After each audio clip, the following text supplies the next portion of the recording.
Let's see what we can it next. Back to share with you some of the advice that's helped push me along in my career. That clip you just saw perfectly describes my pet peeve. Those individuals who have nothing else better to do than to stir the pot. And you know who they are. You work with them. They have nothing else better to do with their time than to get in everybody's business and gossip. When there's drama taking place in your work group, their name is usually tied to it. When there's any type of conflict, they're usually the one at the center of it. Look, I'm going to show you how to recognize them, how to avoid them, and how to stay clear of all of their Let's get into it.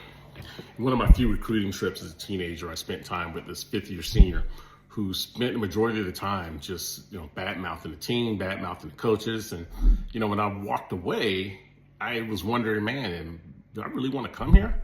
Is this really the place for me? Now, I actually ended up going to this school, and a couple of people that he had burned out behind their backs, they were actually really cool.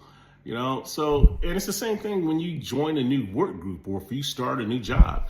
You're going to get somebody who's going to mentor you, someone's going to show you the ropes, but you got to be careful because if their first instinct, and they have no fear about this, by the way, if their first instinct is to just start bad-mouthing the company, bad-mouthing leadership, it's a person you got to stay away from, like immediately. And it's important to let people know where you stand up front because anytime you tolerate any negative behavior right out the gate, that's acceptance. That's silent acceptance. And you don't have to have a conflict with this person. It's all in the way that you wrap the package, okay? And 9 times out of 10, these people are looking for allies and they're unhappy. So they want the person coming in to be unhappy too. So the best thing that you can do, especially when you're brand new, is to mind your own business. Put up some guardrails, and as soon as business starts becoming personal, you redirect it. We're going to have challenges. And when you're the newbie coming in, you put a lot of pressure on yourself, unnecessary pressure to be accepted. You don't have to.